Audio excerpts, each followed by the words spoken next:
things to talk about in education. But when I think about my education system and my experience, it was inclusive of things that hadn't been previously mentioned in history before. Like what? The Red Power movement in America during it was the Indigenous people's movement. People never learned about that. I didn't. Exactly. What was that? It's the movement of Indigenous people trying to get out of reservations and like the school. States determine their own curriculum, meaning states determine what is taught in school. Finish this sentence, and I'm just going to popcorn this here. Democrats stand for Reproductive freedom. Minorities. Subversion. Progress. Big government. Democracy. Hive mind. subversion. That stuck out for me. Say more. I mean, you look at the culture today, our culture as is already degenerative. The entire mindset of our youth, of our country has totally changed for the worse. Well, obviously it's not the conservatives who want to preserve the culture and maintain traditions that are causing this, but rather it is radicals, it is liberals, it is people that want to change things, and they have progress that are making these changes, which is worsening the country.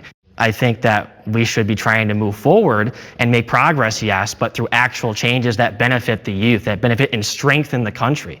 We need strong values, strong leaders, strong families. So if you guys don't know what's going on here, this is a Democrat versus Republican debate on Gen Z liberals versus Gen Z Republicans.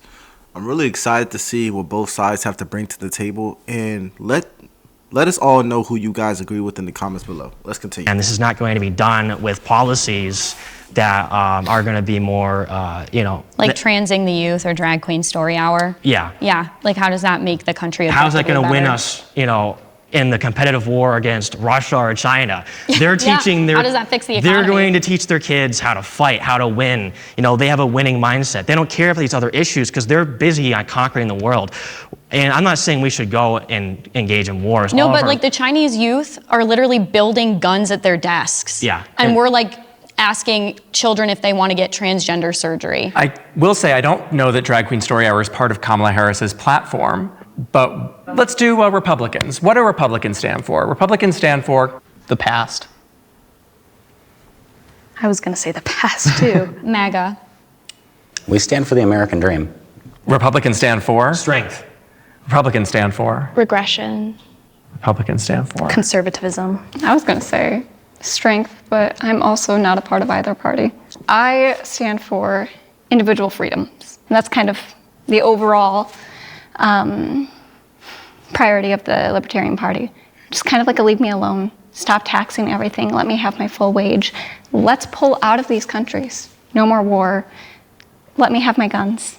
And just give me freedom of speech. And let's all just kind of exist and not be fighting all the time.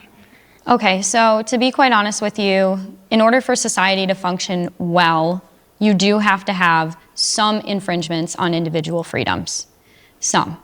That doesn't mean entirely. That certainly doesn't mean I need to take all of your, I need to take a part of your paycheck for income tax. There was a point in time when we didn't need to do that, but we still legislated morality for the sake of preserving social cohesion.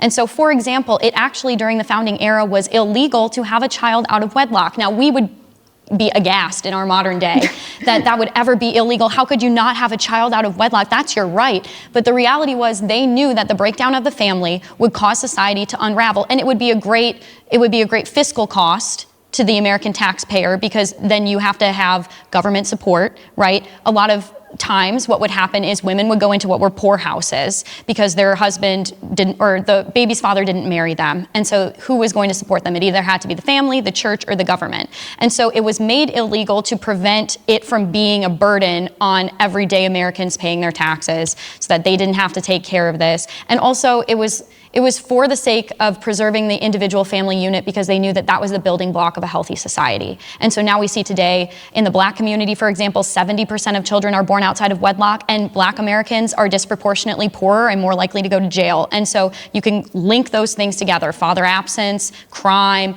poverty, unwed pregnancy, and the cycle continues. That's just extremely simplistic. I mean, to pull up just as an example, like the African American community, which has undergone centuries of structural racism of a legal system fully being built up against them at every corner, to say that, no, it's not that, it's instead that children are being born out of wedlock, seems like an extremely simplistic and, in my view at least, extremely just incorrect argument to make. That because there's a degradation of morality, that's why the community is in the state it's in today, rather than what has actually tangibly been taken on against them for the entire history of the country. So if you guys don't know what they're talking about the black community and basic freedoms that humans are allowed in the United States. The young woman said, yes, I believe in freedom. However, there has to be some level of structure and systemic equalness and nationalism in America. And she brought up the black community, for example, of having 70% of their children out of wedlock. And she said that this is the reason, or this is one of the reasons, why the black community struggles so much economically, academically, and socially. And he said, well, that's a very simplistic way to look at it. If you look at the black African American community, there has been centuries or decades of oppression for them. There have been slavery. There have been movements given just to give African Americans rights. And these movements or these systems in place go into why the black community struggles economically or academically. And the reason that she gave was too simplistic and flat out wrong. Here's what I'll say to this. If y'all don't know me, I say it a lot, so everyone should know. I have an undergraduate degree in optical engineering. I have a master's degree that I graduate from in a month in electronics engineering. So I have 2 degrees by the age of 23, 2 degrees. That's really rare in the black community, especially in engineering. When it comes to their argument on why black people fail and why we aren't seeing the results that we want, it could be because of systemic things. It could be. There's argument there. However, I don't think we'll ever know, because culturally speaking, these type of things such as going to college, a black man going to college and getting a freaking master's degree, these aren't things that are really popular in the black community. And this is not because I'm just saying it. It's just not a popular thing to do. Becoming a doctor, becoming an engineer, even getting a trade aren't really the most popular things in the black community. What percent of black people have trades or are in trade school? Of trade school, 47% are African American, meaning the majority are not African American. In college, it's even less, especially for black men. And even if our marriage rates, even you can look at our marriage rates, they're not high. The white community has nothing to do with our marriage rates. The white community has nothing to do with how many babies we have out of wedlock.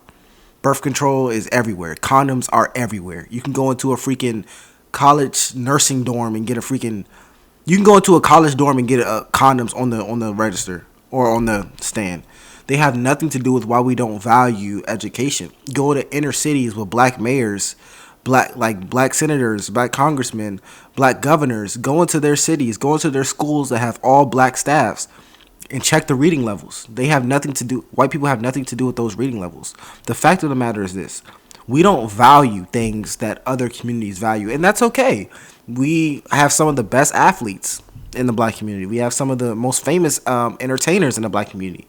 But you can't get mad when we don't have any doctors, lawyers, accountants, plumbers, electricians. You can't get mad that when we don't have that if you don't value that. So there could be systemic things, but the thing is, we won't know, because culturally speaking in the black community, we are holding ourselves back before we can even acknowledge if there are systemic things. For example, if the black community was doing everything right, we were all reading at high levels, we were all going to college or picking up a trade or some type of skill, and we weren't having babies out of wedlock, if we were doing all these things right, and we still wasn't seeing the results of other races, we still weren't seeing the results of Asian American races or Indian Americans, because, by the way, white Americans don't make the most in America. Asian Americans do.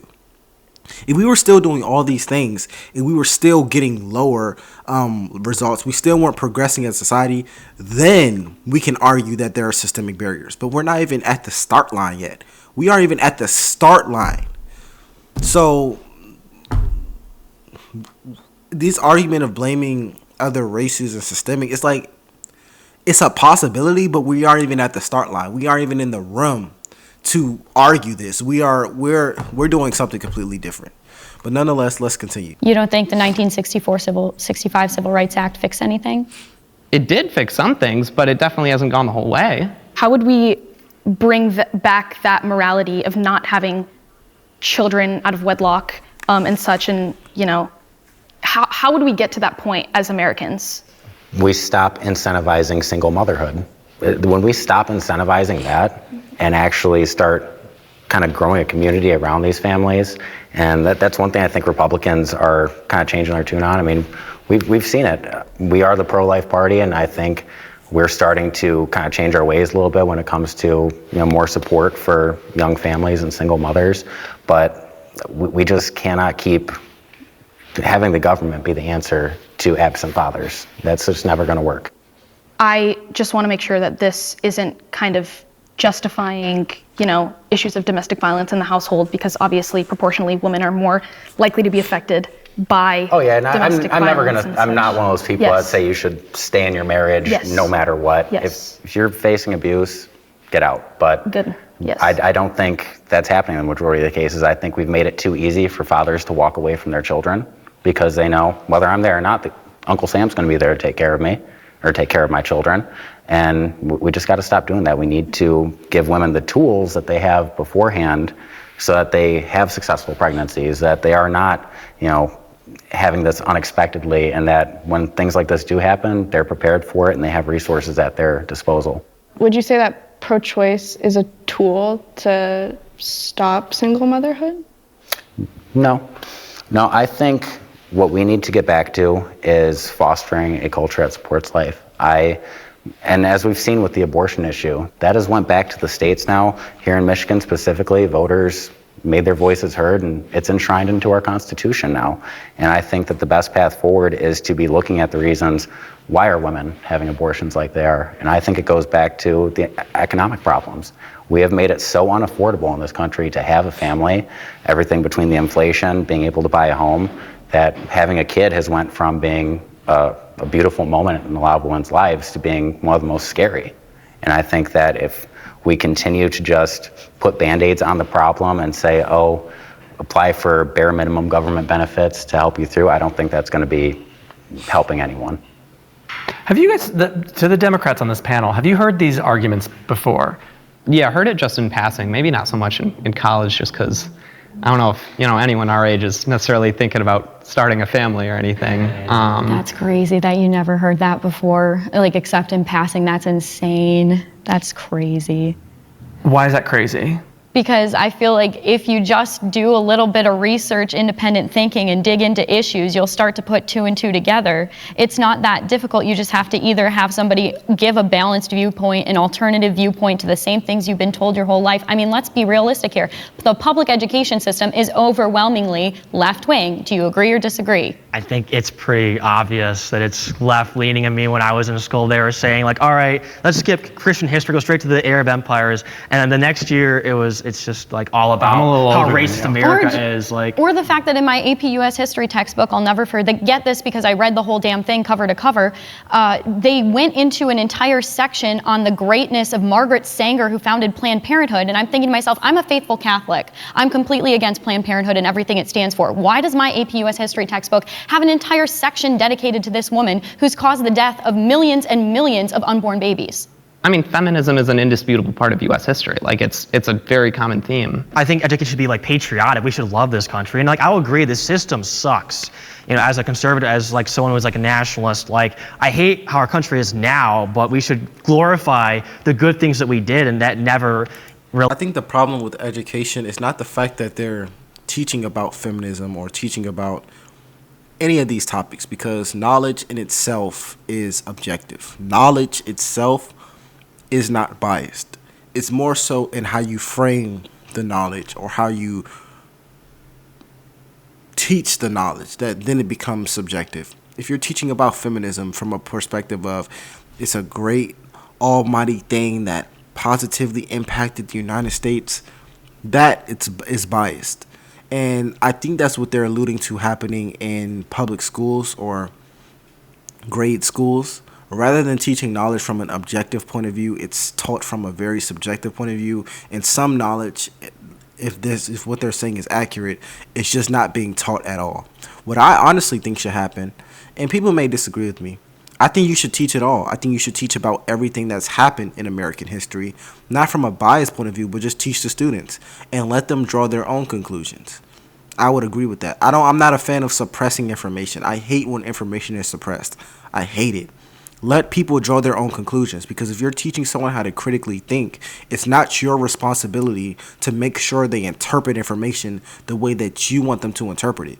Let them interpret it the way that they are taught, the way that they can, and then let it be done. I think that should happen in schools rather than framing information from the point of view that you want to frame it in. Really happened in this country, you can disagree, was founded on Christian values. What was the Constitution founded on or based on? The Magna Carta. What was the Magna Carta based on? The Bible. And all of the founding fathers, except for one or two of them, were Christian. So why aren't we, incorporating some elements of Christianity, or at least the fact that the people that were in Europe came here because of religious freedoms? Raise your hands here if you think that public education, pre-K through 12, is left-wing.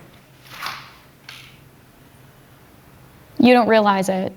I don't think every day Who thinks it's right-wing?